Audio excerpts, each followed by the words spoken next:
హరిగారు ఇప్పుడు ఈ 3-4 నెలల్లో ఎన్నికల కమిషనర్ గారు గవర్నర్ గారిని ఎన్నిసార్లు కలిచాడో లెక్కే లేదు, ఎన్ని లేఖలు రాశాడో లెక్కే లేదు.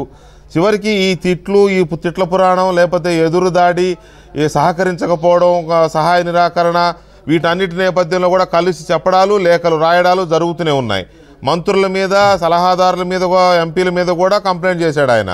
మరోవైపు ఎన్నికలు జరగాలి, వీళ్ళు కోఆపరేట్ చేయాలని కూడా లేఖలు రాశాడు. ఇంత సీరియస్ అయినా కూడా రాజ్భవన్లో చిన్న కదలిక కూడా లేదు. ఎందుకని? ఇప్పుడు గవర్నర్ స్పందించకపోతే రేపు ఎలక్షన్లు, ఫెయిర్ ఎలక్షన్ జరుగుతాయని అనుమానం ఉంది. వెంకటకృష్ణ గారు, ఇక్కడ మీకు ఒక విషయం చెప్పదలుచుకున్నాను. చెప్పండి. మీరు టీవీలో డబుల్ వస్తుంది. మొదటే లేదు, మీరు చాలా మంచి విషయాలనే రేస్ చేశారు. ప్రజలకు తెలియాల్సిన అవసరం ఉంది, తెలుసుకోవాల్సినటువంటి అవసరం ఉంది. ఇలాగ ఉండి కూడా ఎందుకు ఇలా జరుగుతుందనేది తెలుసుకోవాల్సిన అవసరం ఉందనేది ఏకీభవిస్తున్నాను. ఇక్కడ ఏంటంటే, ఫస్ట్ ఎపిసోడ్ వాళ్ళేదో కనకరాజుని తీసుకురావడం, అంబులెన్స్లో తీసుకురావడం, సంతకం పెట్టడం, ఏం జరిగింది ఇవన్నీ చెప్పినా ఇతనికి కోర్టుకు వెళ్ళడానికి ఒక రైట్ ఉందని ఆయనే చెప్పి గవర్నర్ ఒక్కసారి ఇంటర్ఫేర్ అయ్యాడండి. ఒక్కసారి రాశాడు. ఆర్డర్ ఇచ్చిన తర్వాత కూడా అతన్ని ఛార్జ్ ఇవ్వకపోతే ఛార్జ్ ఇమ్మని రాశాడు. మీరు అబ్జర్వ్ చేయండి. అవును, రమేష్ కుమార్కి ఛార్జ్ ఇమ్మనమని రాశాడు, అంతే.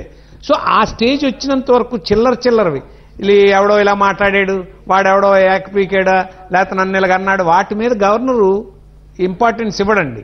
అందుకన్నాను ఈ రోజు ఏదైతే ఎస్సీసీ చెప్పాడో, ఏదైతే కంప్లైంట్ చేశారో, రాష్ట్ర ప్రభుత్వానికి నేను సిఫారసు చేసినా సరే, హైకోర్టు జడ్జిమెంట్ ఇచ్చినా సరే, సుప్రీంకోర్టు జడ్జిమెంట్ ఇచ్చినా సరే, పూర్తిగా సహకరించకపోతే మా దగ్గరికి రండి అని హైకోర్టు, సుప్రీంకోర్టు చెప్పినా సరే, వీళ్ళు సహకరించట్లేదు కాబట్టి మీకు ఇన్ఫార్మ్ చేస్తున్నాను, నేను కోర్టుకు వెళ్తున్నానని చెప్పాడు.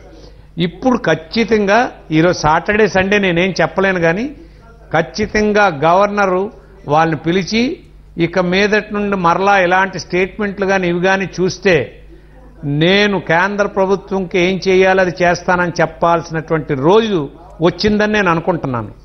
లేదా ఎస్సీసీ చెప్పినట్టుగా ఆ ఒకరిద్దరినో రిమూవ్ చేసి ఎలక్షన్ సజావుగా నడపండి.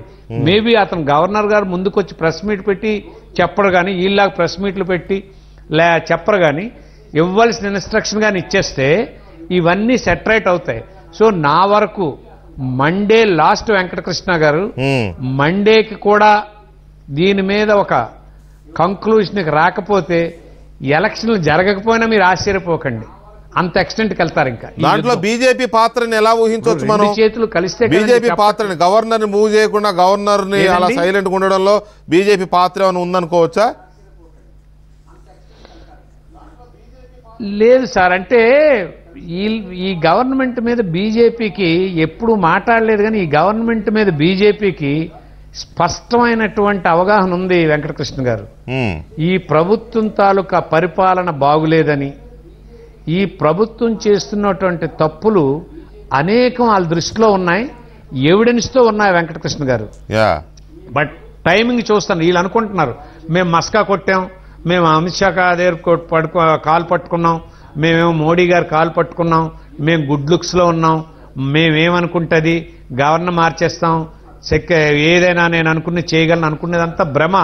నాకున్న ఇన్ఫర్మేషన్ వెంకటకృష్ణ గారు, వాళ్ళు ఏమైందంటే బీజేపీ, మోడీ ఉన్నాడు అనుకోండి, భారతదేశంలో ఎక్కువ రాష్ట్రాల్లో ఎక్కువ పర్సెంటేజ్ యాక్సెప్టెన్స్తో ఉన్నాడు. రైటా రాంగా, నాకు నచ్చాడా మీకు నచ్చాడా నేను చెప్పలేను, కానీ సగటు భారతీయుల్లో మెజారిటీ మోడీ లీడర్షిప్ని యాక్సెప్ట్ చేస్తున్నారు. అది రైటా రాంగా వేరే డిబేట్ మాట్లాడదాం. కానీ ఆంధ్రప్రదేశ్లో మాత్రం బీజేపీకి పట్టు లేదు, గ్రౌండ్ రియాలిటీ లేదు. ఆంధ్రప్రదేశ్లో కూడా మోడీ బీజేపీ సింపథైజర్స్ ఉన్నా ఇతన్ని సపోర్ట్ చేస్తుండడం బీజేపీ సింపథైజర్స్ కూడా నచ్చట్లేదు. వెంకటకృష్ణ గారు, మీకు చెప్తున్నాను, ఎవరైతే కరుడు కట్టిన బీజేపీ వాళ్ళు ఉన్నారో, ఈ నాయకులు వదిలేయండి, అటు ఇటు కాకుండా మాట్లాడుతున్న వాళ్ళు, జనరల్గా బీజేపీని ఇష్టపడినటువంటి ప్రజలు కూడా ఈ జగన్మోహన్ రెడ్డి ప్రభుత్వాన్ని మీద యాక్షన్ తీసుకోవట్లేదన్న కోపంతో ఉన్నారు. అది కాకుండా వాళ్ళ బ్లెస్సింగ్స్ తోటి అన్ని చేస్తున్నాడని ఒక ఇంప్రెషన్ మీడియా వాళ్ళని కానీ మిగతా వాళ్ళని కానీ ఉంది. కానీ కాదు, వాళ్ళు ఎట్లాగున్నారంటే మొన్నే గెలిచాడు, సంవత్సరన్నర అయింది, హానీమూన్ పీరియడ్లో ఉన్నాడు, అత్యంత ప్రజాదరణతో గెలిచున్నాడు. ఇప్పుడు మనం ఇమీడియట్గా తొందరపాటుగా పడి ఏదైనా చేస్తే మళ్ళీ సింపతి వచ్చి మళ్ళీ అటే వెళ్తాదేమో. లెట్ హిమ్ శుభ్రంగా ఇంకా తప్పులు లెక్క పెడుతున్నారు, 1, 2 శిశుపాలులాగా టైమింగ్ కోసం వెయిట్ చేస్తున్నారు. బట్ బీజేపీ ఓవరాల్గా ఈ ప్రభుత్వ పరిపాలన బాగుందని ఇంప్రెషన్తో ఉన్నారని మాత్రం అనుకోవసం లేదు. నేను తెలుగు వాళ్ళందరికీ చెప్తున్నాను, ఇది బీజేపీకి మార్కులు వేయడం కోసం కాదు, వాళ్ళ రాజకీయ వ్యూహమే. ఇప్పుడు అమిత్ షా, మోడీ 40 గంటలు ఎవరితో మాట్లాడుకుంటున్నారనుకోండి, ఆ కొలీగ్స్ వాళ్ళు భయపడిపోతారట వీళ్ళేదో చేస్తున్నారని. వాళ్ళిద్దరు ఎవరితో మాట్లాడకపోతే సైలెన్స్ ఉన్నారంటే ఏదో స్కీమ్ వేస్తున్నారని. సో ఇక్కడ ఇది వాళ్ళ దృష్టిలో ఇది చాలా చిన్నది. తగలడిని చంద్రబాబు నాయుడు మనం కొట్టేశాం, ఇప్పుడు జగన్ వచ్చాడు, రేపు జగన్ కొట్టేస్తాం, అల్టిమేట్గా మనం ఏదో చేద్దామని వాళ్ళ స్కీమ్ ఉంటుంది. నేను ఎప్పుడో చెప్పాను, వాళ్ళు భారతదేశం అంతా సాఫ్రిన్ కలర్ రావాలని ఒక ఉద్దేశంతో ప్రయాణం చేస్తున్నారు. మధ్య మధ్యన ఫెయిల్యూర్స్ ఉన్నా సరే ఈ గవర్నమెంట్ విషయంలో వాళ్ళ ఒపీనియన్ ఏంటంటే ఇప్పుడు ఇమీడియట్గా అందుకే తనేం చేస్తున్నాడు, దాన్ని నిలబెట్టుకోవడం కోసం మాకు ఇండస్ట్రీస్ లేవు, మాకేం అవసరం లేదు, రాష్ట్రం అడుక్కు తిన్నాయి, నేను తయారు చేసిన మందు తాగి బతకండి, నేను ఇసుకేవను, నేను ఏ సిమెంట్ ఇస్తారో ఏ రేటు పెడతారో అది కొనండి, నేను చంద్రబాబు నాయుడు దులిపేశాను అసెంబ్లీలో, భారతదేశంలో ఎక్కడా ఈ రేటు లేదు, నువ్వే పెంచావని, అయినా అది పక్కన పెట్టి నేను పెంచుతాను పెట్రోల్ రేటు, నన్నేం చేయలేరు.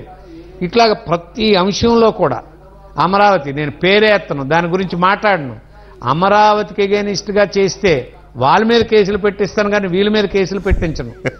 ఈ యాటిట్యూడ్తో ఎన్ని తప్పులు జరిగాయో అన్ని లిస్ట్ ఉన్నదండి అక్కడ.